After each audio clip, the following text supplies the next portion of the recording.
Hey, ladies and gentlemen. Happy Sunday. It is Sunday, August 7th, the studentloanjustice.org live stream.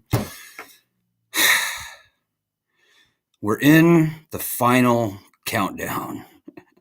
We are now here on August 7th, Sunday. I hope everybody is doing well out there in the world. We expect Joe Biden to do something very soon. At a minimum, we expect him to extend the student loan moratorium repayment pause until after the elections. Now, it's not necessarily a done deal that he's going to do this, but were he to not do this, it would be political suicide. Like, there are elections coming up. First week in October, people are going to start voting. To think that Biden is going to turn the lending system back on a month before early voting begins is pretty much insane. I'm not saying Joe Biden's insane, not insane. He may very, very well be. But folks, I seriously doubt that they will end the pause and make people start paying a month before the elections. So they've got to get cracking on this because payments resume first of next month if they do nothing. And so usually they have went out of their way and extended this repayment pause well more than a month before the deadline came up. So, that's an interesting thing there. But honestly, guys, I think it's pretty fair to say that probably this week we will see something major from Biden, which will, at a minimum, consist of him extending the repayment pause. But, that's not what we're counting down to, guys. We're counting down to the first week in October because there's an even larger final countdown going on. And I would say that is for the legitimacy of the Democratic Party. And by the way, if you're new to the group, we are a fiercely nonpartisan group. We are Student Loan Justice, by the way. We are the oldest, largest, first, and in many ways only group in existence to be actually grassroots group, to be fighting actually and absolutely for actual student loan justice. That means two things. Number one, the return of bankruptcy student loans. And the second thing, broad, wide, maybe even what would be best and most logical is total cancellation of all federally owned student loans by executive order. Those are the two things we're fighting for, guys. Thanks to our efforts, there is a bill in the Senate right now, S-2598, which is just of penultimate importance. It returns bankruptcy to federal student loans with a 10-year waiting period. But also thanks to this group, we are now talking about, and Joe Biden has been making promises about student loan cancellation. In particular, this group is responsible for bringing the concept of student loan cancellation by executive order into the public conversation. So we did a seminal interview with Vice News in August 2019. We started the petition in March 2020, which launched the concept of canceling student loans by executive order, not by Congress, that's ridiculous, by executive order, which can be done without needing one dime from the Treasury or requiring even one penny added to the national debt. That's what's so sexy about this concept, in my opinion. We started the petition that made that whole thing go. And then 6 months after that, when we were blowing up in the media, Fox News and Newsweek and so forth, Elizabeth Warren and Chuck Schumer embraced the concept, and we're glad that they did. However, Elizabeth Warren and Chuck Schumer really killed the concept in many important ways. This up to $50,000 cap that they shoehorned into their proposal really ruined everything, because up to $50,000 could mean anything. Those are slick salesman terms of art. And when the Department of Education can bureaucratize whatever loan cancellation gimmick is put before them to death, up to $50,000 will come to mean almost nothing for almost everyone, guys. So it really gets back to bankruptcy. We've got to get the threat of bankruptcy back on our side. So we're glad you found us. Whatever your political stripes are, you're very welcome on this group. We pretty much cannot stand either party. We probably hate the Republicans a little worse, and I'll talk about that a little later.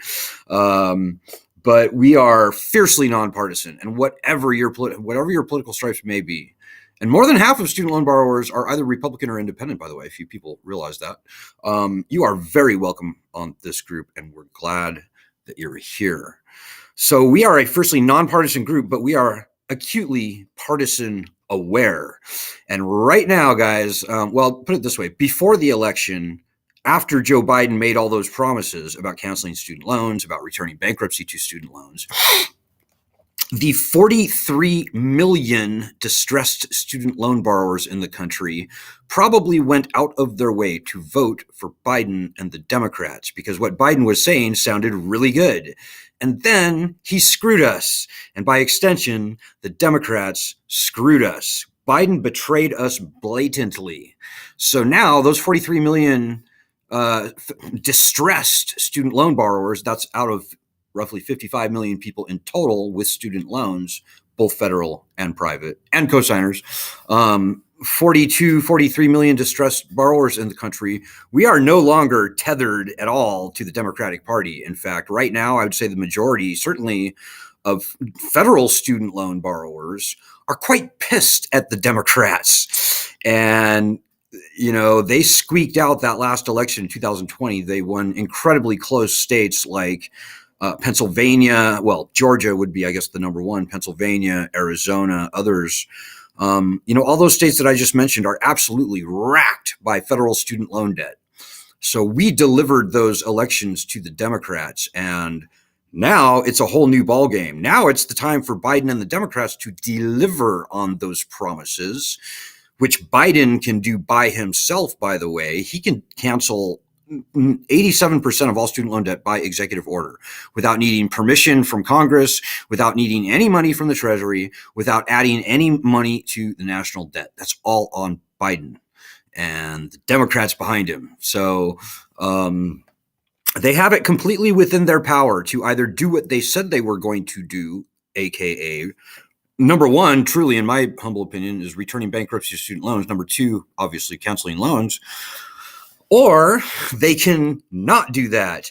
And those 43 million distressed student loan borrowers in the country will either stay home, vote for Republicans, or maybe vote for Libertarians or the Green Party.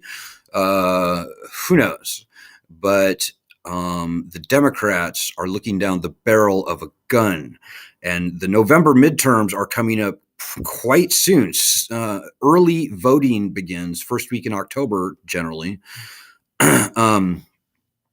So the clock is ticking, and maybe I was a little too dramatic to call it the final countdown, but you really have to start wondering about the legitimacy of both Republican and Democratic parties at this point. I don't rush to embrace third parties for third parties' sake, but what good is either party, guys? I mean, really, come on, think about it.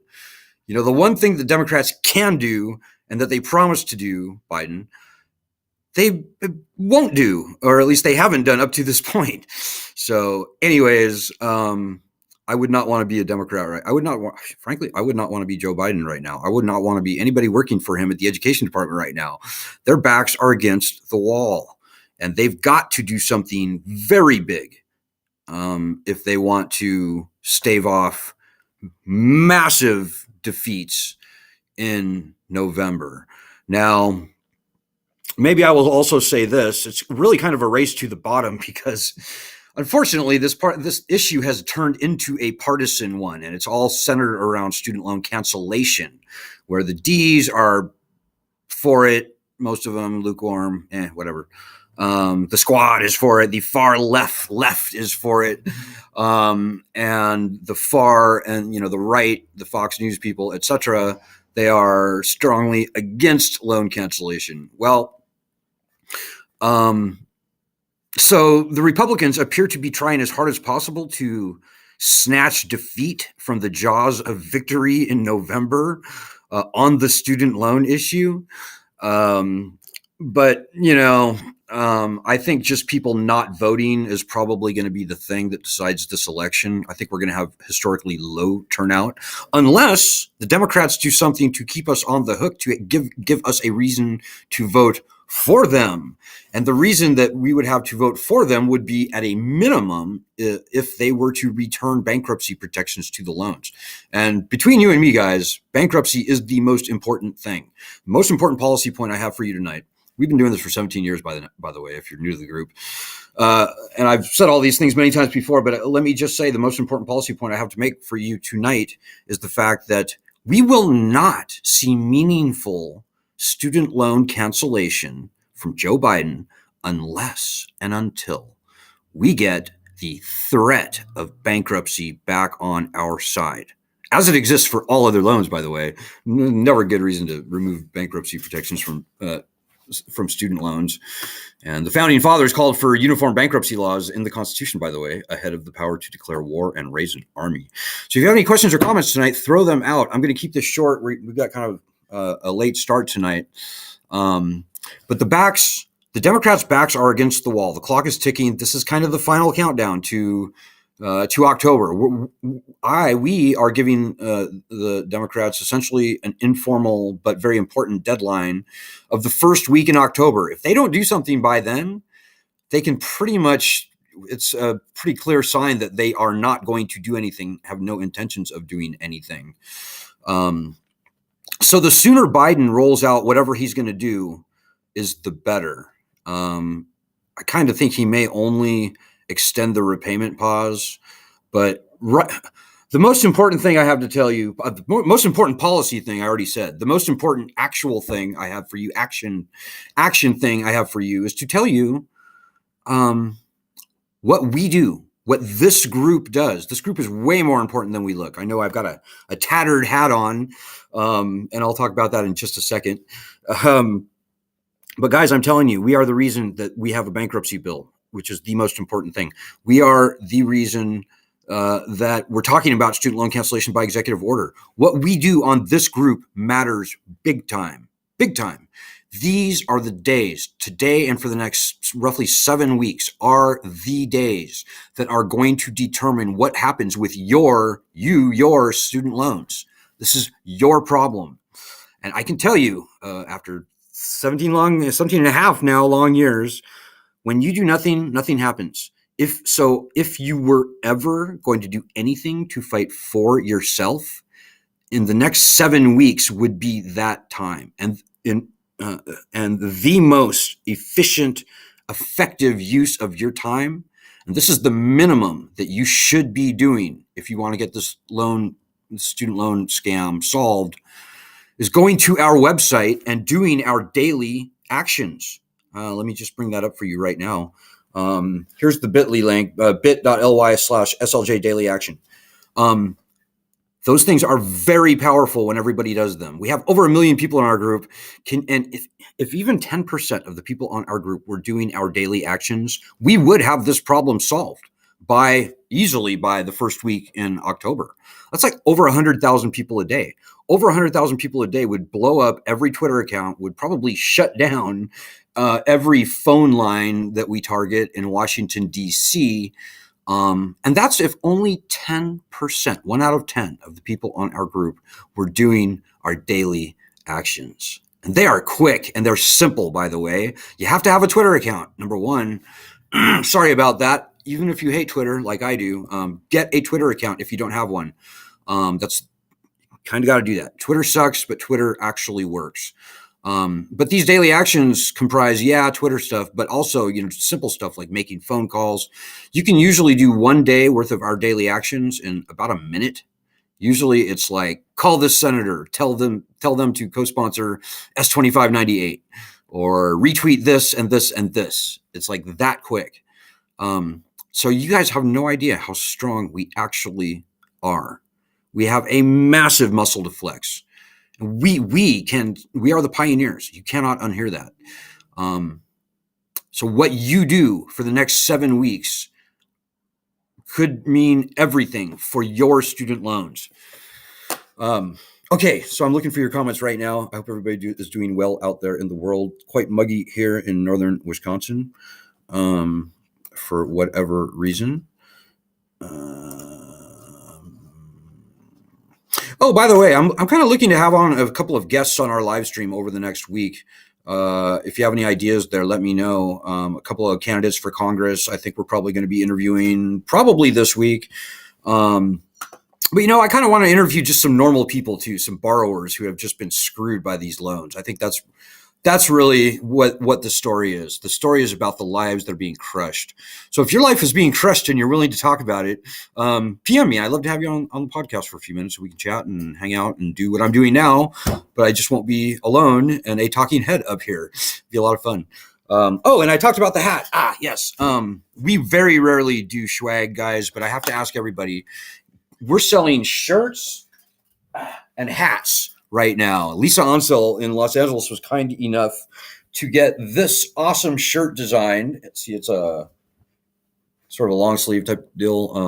And these purposely distressed truckers hats, which I think are awesome. And we rarely do these fundraisers, guys, but for the next 7 weeks, we're going to have a greatly increased email bill because we're reaching out to all of our hundreds of thousands of members. So we really need to raise money right now, guys. And I hate to do it. I'm terrible at it. So please make it easier on us if you appreciate what we're doing, and get a hat, get a t-shirt. Here are the links for each, right there. Also, I would say we are also needing just straight up donations as well. So if you can help there, please do it. And thanks to everybody who donated last week. This coming week, we need the equivalent of 43 people to donate $20 or more. So that's a little less than $900 that we're going to have to raise this coming week, that's a lot of money for us, ladies and gentlemen. May not sound like, and it's certainly not a lot compared to what our opposition spends, and so forth. But we can fight this battle on very little, but we cannot do it on nothing. And we rely 100% on normal people like you donating. So, all right, if you could please do that, just please do it so I can shut up about it. But yeah, and there's the daily actions again. Again, guys, if you forget everything I say tonight, remember the daily actions, most important. Okay. So I'm gonna get to your comments, and we'll chat for a bit, and then we'll see what comments come in. And well, out there in the world, quite muggy, and I will call it a night. Got quite a few people. Okay, 12 comments. Hey, Leslie Fishman's with us here tonight. Hey, Leslie.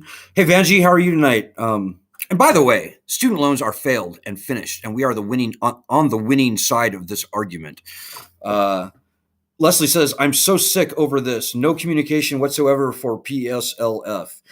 Yeah, and I'm writing an article tonight, Leslie.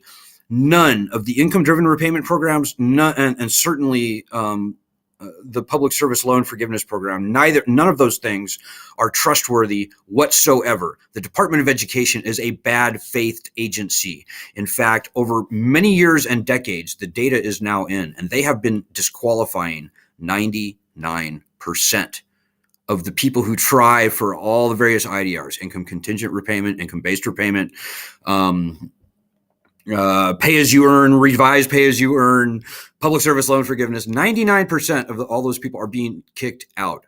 Now, they just revised the public service loan forgiveness program, and we'll see. It would, the claim is that they've canceled something like a few $1 billion on that program now, which is, at least on paper, they say 100,000 people, but that's still not much. And in the aggregate, we're still at like a 98 or 9% failure rate for all of the income-driven repayment programs. The Department of Education, ladies and gentlemen, is not a good actor. It does everything possible to not cancel loans. It did it with the 99% rejection rate for all those IDRs I was just talking about. It did it for the borrower defense claims. It will always do that. They will always find a way to say no. It's part of their DNA. I love the Department of Agriculture. I love the Department of Veterans Affairs. I love the Department of Homeland Security and Defense. I'm sure they're all just hunky-dory federal agencies. Department of Education is corrupted and captured, ladies and gentlemen. They are doing everything they can possibly do to milk every cent, every nickel out of us. And they have got us over a barrel in the most predatory lending scam in U.S. history. And we don't have to take this shit. Student loans are the only type of loan to be uniquely stripped of the uniform bankruptcy protections that were demanded in the Constitution by the founders ahead of the power to declare war and raise an army. Department of Education sucks. And in my humble opinion, nobody should pay on their student loans anymore. Certainly not on their federal student loans. The lending system is failed. It's done. It's toast. It's finished by every rational metric. Even before this pandemic, less than half of everybody was paying. In other words, most people were not even paying on their student loans before the pandemic. Today, almost nobody's paying. And whenever they try and turn this lending system back on, almost nobody is going to pay. Ladies and gentlemen, we've had 2.5 years to think about things. This lending system is vanishing into a mist of illegitimacy as we speak. Could have a good ending where Joe Biden does the right thing. Maybe tomorrow he's going to extend the repayment pause. Maybe he's going to order the Department of Education to stop opposing student loan borrowers in bankruptcy court, something they have promised to do, by the way, publicly, not just Joe Biden, but also James Kowal, Richard Cordray, and Education Secretary Cardona. And that's a very valid workaround to return bankruptcy protection to student loans. The most important thing in the whole universe, student loan universe, I should say. They can do that. Hopefully, Joe Biden will extend the repayment pause and return bankruptcy by executive order at a minimum. But, as a political matter, I think the Democrats need to do more than that to pull themselves through this next election. Political headwinds are very strongly against them. I personally don't think that the abortion issue is enough to pull the Democrats through the midterm. I could be wrong. I'm certainly no expert on abortion. And by the way, ladies and gentlemen, you will almost never hear me talk about any other issues at all other than student loans, except as how they might relate to our fight, our battle to get bankruptcy returned to student loans and to get student loans canceled. So then Leslie says it's all bullshit. Vanjie and Rue, how are you, Vanjie, tonight? Derek Williams says, hey, you saw that Virginia Fox's opponent finally came out on our side on Twitter. Good point, Derek. Let me bring the audience up to speed. Virginia Fox is the worst person in the House of Representatives on the student loan issue. She is a nasty woman. I have personally traveled to Boone, North Carolina, and sat at her little shindigs and confronted her. She is the most evil person in the country on student loans. I'm very happy to report that her opponent, thanks to, I think, some people that I'm looking at them right now, Lisa, Derek, others, yesterday, her opponent, Kyle Parrish, came out and said two things. He said, I'm for the return of bankruptcy protections to student loans. And then he said, I also believe that student loans are going to have to be canceled. And so Mr. Parrish just rose to the top of our list for political candidates, and I'm hoping that that we'll probably do an interview with him. I haven't had nothing confirmed as of yet, but these are the types of people that deserve our vote. I only wish we had a bigger North Carolina state chapter group. We are an army, guys. We're 42 million distressed borrowers. In Virginia Fox's district alone, Kyle Parrish's district also, I think that's District 5, am I mistaken on that? In North Carolina, there are 100,000+ people with student loan debt. And this is true for every congressional district, including yours, by the way. Nice handy fact here. 100,000 student loan borrowers in every congressional district. 85,000 of those 100,000 borrowers were underwater on their loans before the pandemic. Now, in most primaries, 85,000 votes is easily enough to win any congressional primary. It depends on various factors, but usually 85,000 people is just a massive muscle. If you could get 85,000 people to vote for you in almost any primary, in a House race, probably going to win that primary. So we have a huge muscle to flex. I'm thrilled to see Kyle Parrish. If you live in North Carolina, District 5, I think, if Virginia Fox is your representative, tell everyone you know not to vote for her. She is dangerous. She is poisonous, and she is a clear and present danger and threat to the economic livelihood of the people of North Carolina, which is one of the worst states in the country, by the way, on student loan debt. Student loan debt in North Carolina, believe it or not, greatly exceeds their entire state budget. That's really saying something. You could buy every farm in North Carolina way more than one time over, I think twice, and still have a bunch of money to spare with all the student loan debt in North Carolina. And Virginia Fox and Ted Budd and Richard Burr and Tom Tillis and many other North Carolina representatives should be ashamed of themselves deeply. But Virginia Fox is the queen of the student loan swamp. So find a way, find people in that district who have student loans and say, come here, vote for Kyle Parrish. All right, guys. A bunch more comments here. Leslie says, this has made my mental health extremely weak this week with the bull crap. Honestly, I've been crying tonight. I have the 2 tattered hats. Oh, cool.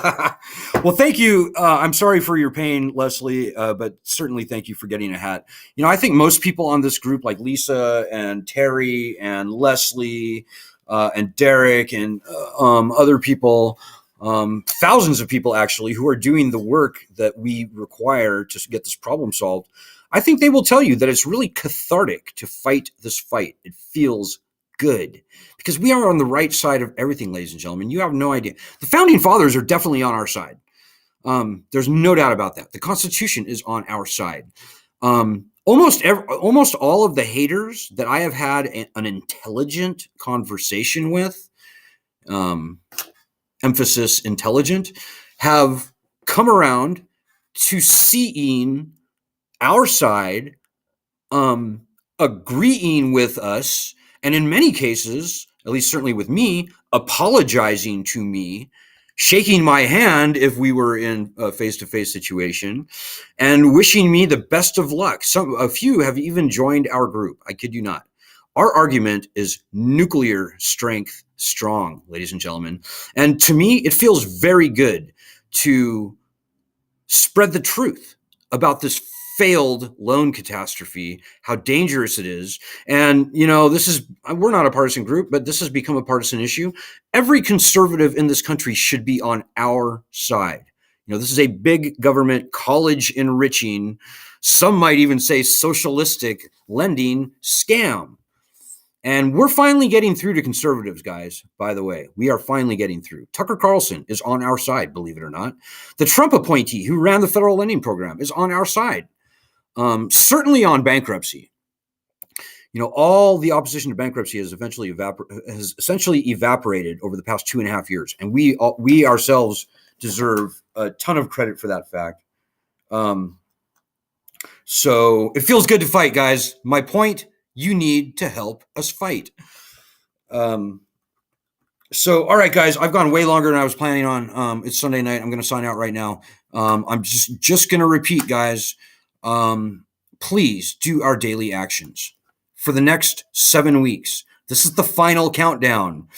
Think of it like that. And if ever you were going to get off your ass and fight for yourself, fight for the 55 million other people in the country with student loans or who are co-signed on them, and they need you to fight for the Constitution, fight for tens or even hundreds of millions of people who are going to follow in our footsteps who maybe aren't even born yet, and fight for everybody else with other types of loans to whom this student loan scam could be played on if we allow this scam to win the day. This student loan thing is the camel's nose under the tent, ladies and gentlemen. If the bad people trying to conquer and enslave this country in debt, if they have their way, they will do what they did to student loans, to other debt, medical debt, credit cards, you name it, home mortgage, who knows? There's no limit to where this might end if we allow this injustice to stand.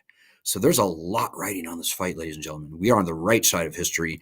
Unless you're a lawyer or a banker, and you think the right side of history is with conquering and enslaving the country in debt, unless you're on that side of the fence, we are on the high road, ladies and gentlemen. We've got everything going for us. And you should be proud. You should be very proud to be fighting this fight, because we are the pioneers. We on this group, Leslie Fishman and Vanjie and Derek and many other people. I can't mention all their names, but you know who you are. And to the thousands of to the couple thousand people who are doing our daily actions every day, hundreds or thousands, it kind of depends on what day it is. I salute you. But this is where we have to double down. And this is where everybody out there who has not been working hard enough with us to fight with us, this is where you come in. This is fish or cut bait. This is either you do or you don't. Either we win or we're going to lose. I pick win. And so buck up, get up, stand up, and help us fight by, at a minimum, doing our daily actions. So, okay, guys, I'll be back tomorrow. Good luck. God bless. And Godspeed.